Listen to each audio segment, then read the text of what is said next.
ஹிஜ்ரி 1447 வருடத்தினுடைய துல்ஹஜ் மாதத்தின் 8வது தினத்திலே நாம் இருக்கிறோம். ஹாஜிகளை பொறுத்தவரைக்கும் இன்று அவர்கள் 9வது தினத்திலே, அரஃபாவுடைய தினத்திலே, அரஃபா மைதானத்திலே இப்போது குழுமியிருக்கிறார்கள்.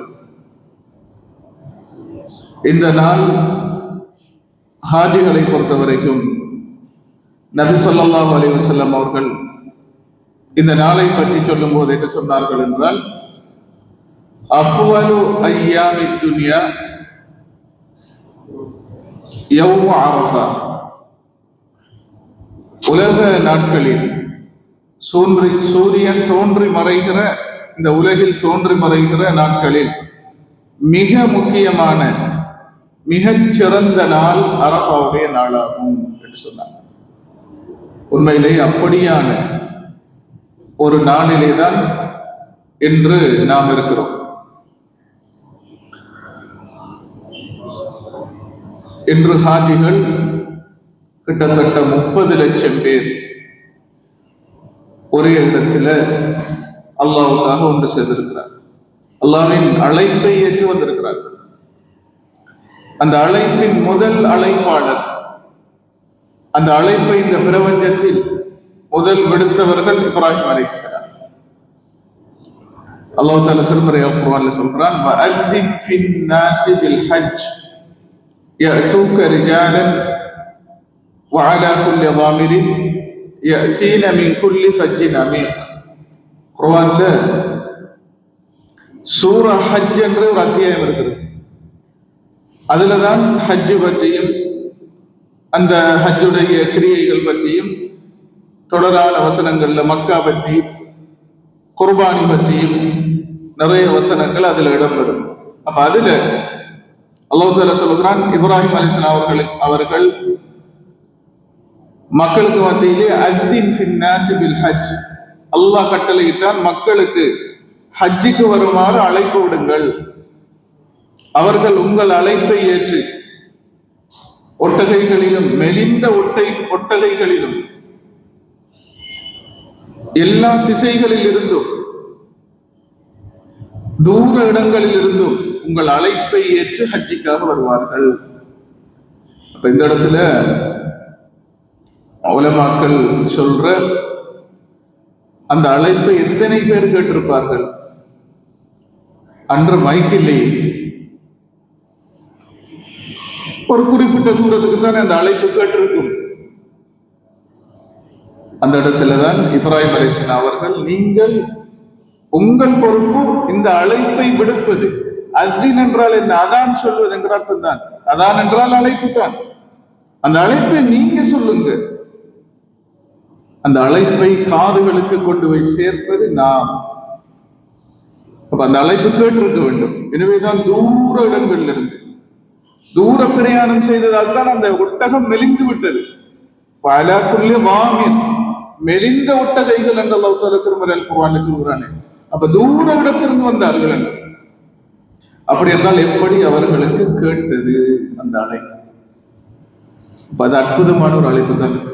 எப்படி கஅபா அற்புதமோ, மக்கா அற்புதமோ, இப்ராஹிம் அலைஹிஸ்ஸலாம் அவர்கள் அற்புதமோ, அவர்கள் தியாகம் அற்புதமோ, அதே போல அவர்களுடைய அழைப்பு உண்மையிலே அற்புதம் தான். அந்த அழைப்பை அன்று தொடங்கி வைத்தார்கள். இன்று வரைக்கும் அந்த அழைப்புக்கான பதில் 30 லட்சம் பேர்களாக இன்று இருக்கிறது. அவ்வளவு நன்மையும் அந்த அழைப்பாளர், முதல் அழைப்பாளர் அந்த இப்ராஹிம் அலைஹிஸ்ஸலாம் அவர்களுக்குத்தான் அதனுடைய முதல் நன்மை இருக்கு. அவ்வளவு பொறுமதியானவங்க தான் இப்ராஹிம் அலைஹிஸ்ஸலாம் என்பதை இது நமக்கு உணர்த்தி கொண்டிருக்கிறது. எனவேதான் திருமறை அல்-குர்ஆன்ல அந்த இப்ராஹிம் அலைஹிஸ்ஸலாம் அவர்கள் அல்லாஹ் தஆலா சூரா ஸாஃபாத்ல தொடர்ந்து சொல்லும் போது, வதரக்னா அலைஹி ஃபில் ஆகிரீன், நாம் அந்த இப்ராஹிம் அலைஹிஸ்ஸலாம் அவர்களுக்கு தரக்னா அலைஹி ஃபில் ஆகிரீன், பின்னர் வரும் சமுதாயத்தில் அவர்களை நினைவு கூறும் அடையாளத்தை நினைவு கூறும் விதத்தை, முறையை நாம் தொடராக அமைத்து விட்டோம், விட்டிருக்கிறோம் என்று அல்லாஹ் தஆலா சொல்றார். அப்படின்னா என்ன அர்த்தம்? இப்ராஹிம் அலைஹிஸ்ஸலாம் அவருடைய வரலாறு அன்றுடன் முடிவடையாது. எல்லா காலமும் அவர்களை பற்றி எல்லோரும் பேசுவார்கள். அப்படி நாம் இப்ராஹிம் அலைஹிஸ்ஸலாம் அவர்களை ஆக்கியிருக்கிறோம் என்று திருமறை அல்லாஹ் சொல்றார். எனவேதான் பாருங்க, எல்லாரும் அந்த இப்ராஹிம் அலைஹிஸ்ஸலாம் அவர்களைத்தான் முன்மாதிரியாக கொள்வார்கள். பின்பற்ற சமுதாயமும் இப்ராஹிம் அலைஹிஸ்ஸலாம் அவர்களை நினைவு கூறும் என்பதற்கு மிகப்பெரிய உதாரணங்களில் ஒன்றாக உலமாக்கள் சொல்வதுதான் அத்தஹியாத்து சொல்றாங்க. அதுல பாருங்க, ஒவ்வொரு தொழுகையிலேயும் அத்தஹியாத்துல நாம அல்லாஹும்ம ஸல்லி அலா முஹம்மதின் வ அலா ஆலி முஹம்மதின் கமா ஸல்லைத அலா இப்ராஹிம் வ அலா ஆலி இப்ராஹிம், யாரு தொழுதாலும் இந்த ஸலவாத்தை சொல்லி ஆகணும். தொழுகை கடைசி அத்தஹியாத்து, இல்லாட்டி தொழுகை நிறைவேறாது. அப்ப பிற்பட்ட சமுதாயத்தில் அவர்கள் நாமம் நினைவு கூறப்படும் என்பதற்கு இது மிகப்பெரிய ஆதாரம். அவ்வளவு அற்புதமான அருமையான ஒரு நபியின் அழைப்பு தான் இந்த ஹஜ்ஜினுடைய அழைப்பாகும். அதை இன்று இந்த அரஃபா மைதானத்தில் நீங்க பார்க்கலாம். 30 லட்சம் மக்கள் உலகின் நாலாபுறங்களில் இருந்து வந்து ஒரே ஆடை, ஒரே வார்த்தை, ஒரே தொழுகை, ஒரே கடமை, எல்லோரும் ஒன்றாக அந்த இடத்துல கொழும்பி இருக்கும் உலகில் கூட்டப்படுகிற மாபெரும் மாநாடு. யாராலும் கூட்ட முடியாது. அப்படி சேவைகளை அப்படி அமைதியாக கூடவும் முடியாது. பாவங்கள் இல்லாம, எந்த பாவமும் நடக்காம 30 லட்சம் பேர் கூடுற ஒரே ஒரு இந்த உலகத்துல இந்த அரஃபா மைதானம் தான். எனவேதான் சொல்றாங்க, அது அரஃபா மைதானம் எப்படி ஒரு தாயினுடைய வயிற்றில குழந்தை சிசு வளர வளர அந்த கருவறையும் இடம் கொடுக்கும் அல்லாஹ்வுடைய ஏற்பாடு விரியும்.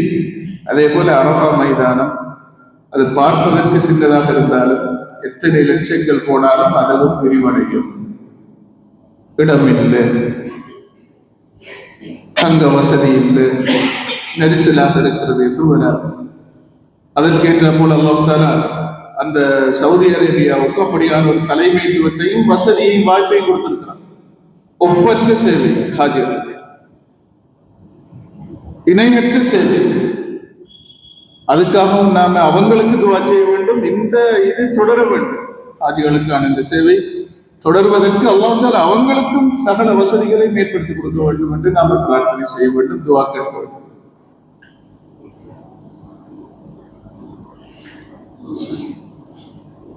அல்லாஹ்வுடைய படைப்புகள்ல மனிதன் சிறந்த படைப்பு.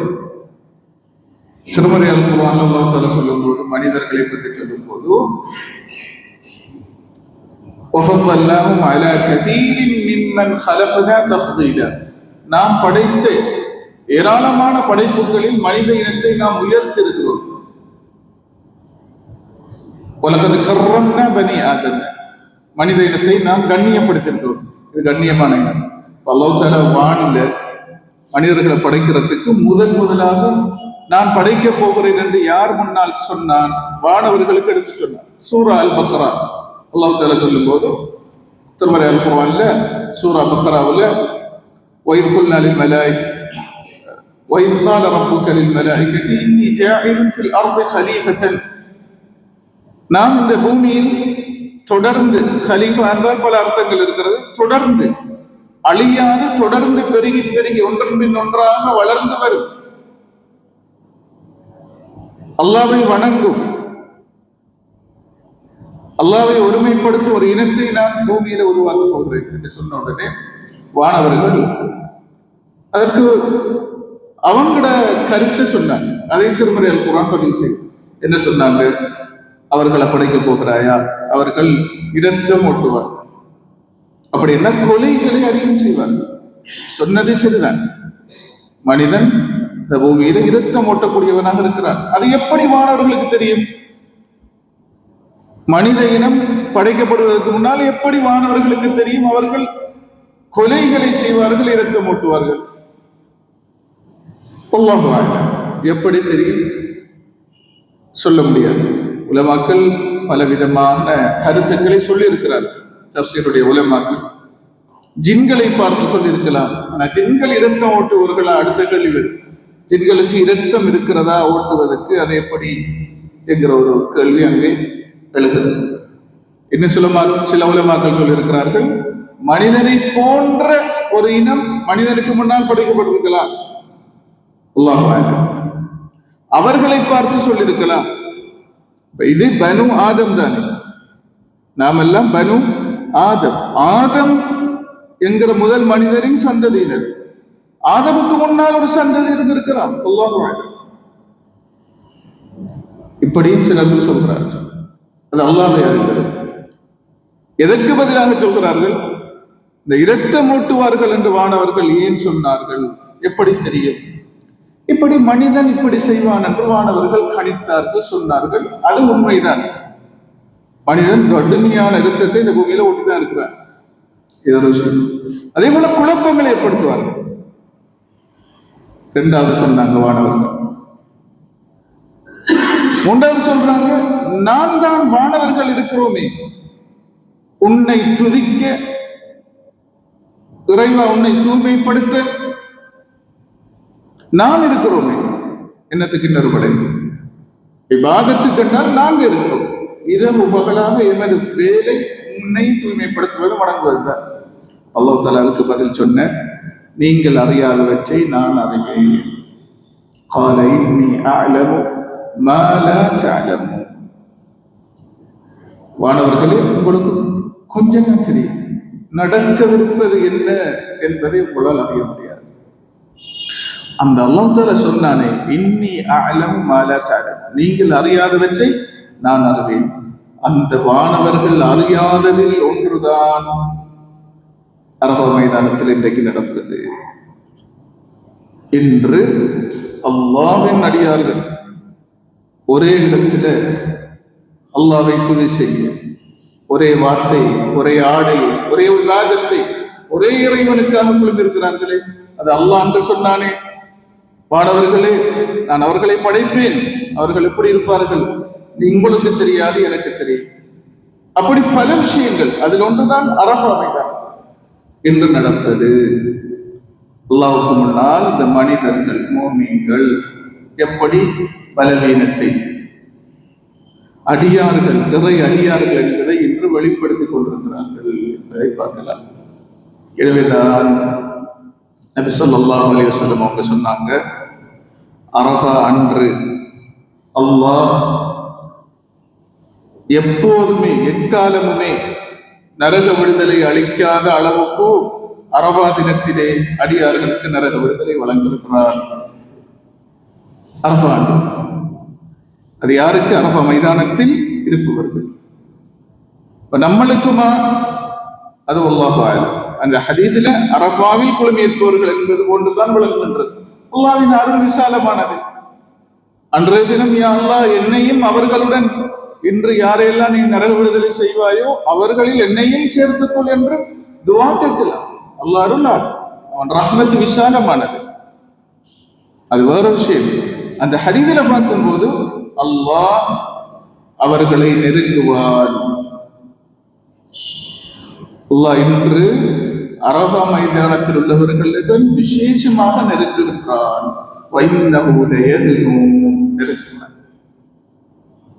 இவர்கள் என்னதான் நாடி வந்திருக்கிறார்கள் என்று சொல்வான். என்ன வேணும் இவங்களுக்கு? அது அன்று சொன்ன நான் அறிவேன் என்று சொன்னதுக்கு தான் அல்லாஹ் தஆலா சொல்ற, இவர்கள் எதுக்காக வந்திருக்கிறார்கள், என்னதான் வேண்டும் இவர்களுக்கு? வானவர்களை பார்த்து பெருமையாக சொல்வான். அந்த ஹதீஸ்ல வருது, பெருமையாக சொல்வான். எதற்குத்தான் இவர்கள் ஒன்று கூடி இருக்கிறார்கள், எதை நாடி வந்திருக்கிறார்கள்? அவர்கள் அனைவரையும் நான் மன்னித்து விட்டேன். இது அரஃபா மைதானத்துக்கு இருக்கிற மாபெரும் அருள், அந்தஸ்து. இன்றைய தினத்தில் ஹாஜிகள் பெற்றது. அப்ப அங்கு தங்குபவர்கள், இருப்பவர்கள் அதை உணர்ந்தவர்களாக இருப்பார்களாக இருந்தால் அது மிகப்பெரிய ஞாபகத்தை தான், பாக்கியம்தான், அந்த இடத்தின் பெறுமதி, நேரத்தின் பெறுமதி. அப்ப அன்றுதான் நபி ஸல்லல்லாஹு அலைஹி வஸல்லம் அவங்க சொன்ன அஃலது துஆஇ துஆஉ யௌமி அரஃபா, துஆக்களில் சிறந்தது அரஃபா மைதானம், அரஃபாவுடைய துஆவாகும் சொன்னாங்க. அப்ப துஆ முக்கியமானது. இந்த இடத்துல தான் அரஃபா மைதானத்தில் நபி ஸல்லல்லாஹு அலைஹி வஸல்லம் ஹுத்பா ஓதுனதுக்கு பின்னால, தொழுது முடித்ததன் பின்னால, அப்படியும் ஜபலுர் ரஹ்மான் இருக்கிறது அரஃபா மைதானத்துல. ஜபலுர் ரஹ்மான் ஒரு மேர்சி என்று சொல்லுவாங்களே, மவுண்டன் என்று நிறைய இந்த பேப்பர்கள்ல இப்போதைக்கு அதிகமான போட்டோக்கள்ல வருது. ரஹ்மான் இரக்கம், அருள், அருள்மலை என்றதுக்கு சொல்லுவோம் ஜபலுர் ரஹ்மான். அந்த சிறிய ஒரு குன்று தான், அதன் அடியில், அந்த மலை அடிவாரத்தை தான் நபி ஸல்லல்லாஹு அலைஹி வஸல்லம் இந்த அரஃபா மைதானத்துல துஆ கேட்கறதுக்காக நின்றார். எனவேதான் அந்த மலையைத்தான் காட்டி கொண்டிருப்பாங்க, அந்த மலையில மக்கள் ஏறி கொண்டிருப்பாங்க, துஆ செய்து கொண்டிருப்பாங்க. அந்த மலை அந்த வெள்ளை புடவையால் போற்றியது போன்று காட்சியாக என்று அப்படித்தான் இருக்கும். அப்ப ரசூல் ஸல்லல்லாஹு அலைஹி வஸல்லம் அன்று அரஃபாவில் என்ன செய்தார்? தொழுது முடித்ததன் பின்னால் சூரியன் மறையும் வரைக்கும் துஆவிலே தான் இருந்தார். எனவேதான் துஆ அரஃபா அன்று மிக முக்கியமானது. சரி, அது நமக்குமா என்ற ஒரு கேள்வி நிறைய பேர் கேட்கிறது. நமக்குமா? நாம இங்கிருந்து கேட்கலாமா? ஹதீஸ் அரஃபா மைதானத்தில் உள்ளவர்களுக்கு என்றுதான் சொல்கிறது. நபி அவங்க தான் துஆ கேட்டாங்க, அரஃபாவில் உள்ளவர்களுக்கு தான் அதை சொல்கிறாங்க. இங்கிருப்பவர்களும் அந்த அரஃபாவி மைதானத்தில் உள்ளவர்களை போன்று துஆ கேட்கலாமா என்றால் துஆ கேட்கலாம் தான். ஆனால் அது அரஃபாவில் உள்ளவர்களை போன்று அவர்கள் கேட்ட அதே அந்தஸ்து, அதே பொறுமதி, அதே இடம் இங்கிருந்து கேட்கிறாளுக்கும் கிடைக்குமா? இல்லை. அரஃபாவில் இருக்கிறவர் அந்தஸ்து வேறு, இங்க இருப்பவருடைய அந்தஸ்து வேறு. துஆ கேட்கலாம். ஹாஜிகள் ஒன்று கூடி இருக்கிற இந்த நேரத்திலே உன்னிடம் நான் கேட்கிறேன் என்று ஒரு துஆ கேட்கலாம். அந்த துஆவுக்கு பொறுமை தான். இது ஒரு விஷயம். அடுத்தது அன்புக்குரியவர்கள், அல்லாஹ் நல்லடியார்களே, நாளைய தினம் எமது தேசத்து முறை பிரகாரம் 9வது நாள் அரஃபா நோன்பு என்பது ஹாஜிகள் அந்த நாளில் அரஃபாவில் இருக்கிற காரணத்தினால் அந்த நோன்புக்கு அரஃபா நோன்பு என்று பெயர். நோன்பு நோட்பது சுன்னத் 9வது நாள், துல்ஹஜ் மாதம் 9வது நாள் நோன்பு நோட்பது சுன்னத். அதுக்கு ஏன் அரஃபாவுடைய நோன்பு என்று சொல்வது? 9வது நாளில் தான் அரஃபாவில் ஹாஜிகள் கூடுவதால் அரஃபாவுடைய நோன்பு என்று சொல்வது. அப்ப அரஃபாவில் யாரும் கூடல் என்றால், அந்த வருஷம் ஏதோ ஆபத்துல ஹஜ்ஜி நடக்கல என்றால் நாம எப்ப நோன்பு முடிப்போம்? 9வது நாள் நோன்பு முடிப்போம்.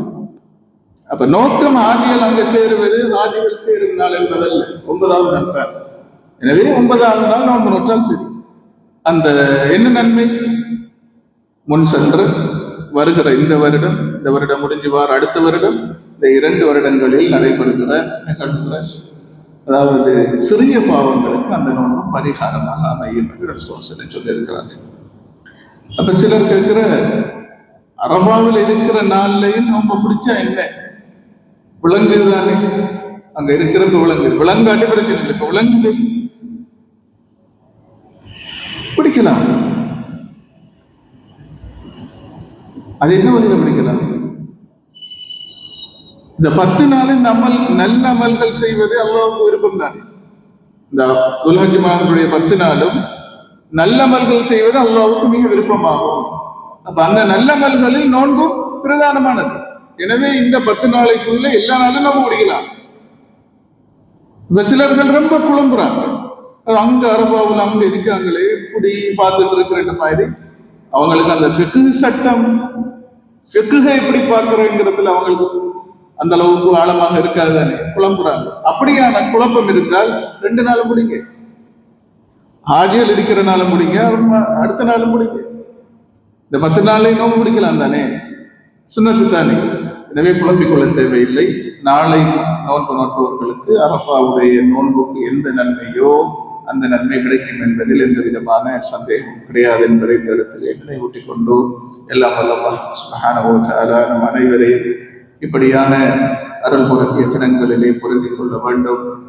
அவன் என்னென்ன அருள்களை பாக்கியங்களை இந்த தினங்களிலே அவன் அடியார்களுக்கு வழங்குகின்றானோ அப்படியான நன்மைகளை பாக்கியங்களை அடைந்தவர்களாக அல்லாஹ் தஆலா நம் அனைவரையும் துபுற்றிக் கொள்வானாக. ஸல்லல்லாஹு அலைஹி வஸல்லம் வ பாரக அலா நபியினா முஹம்மதின் வ அலா ஆலிஹி வ ஸஹ்பிஹி வல்ஹம்துலில்லாஹி ரப்பில் ஆலமீன். வஸ்ஸலாமு அலைக்கும் வ ரஹ்மத்துல்லாஹி வ பரகாத்துஹு.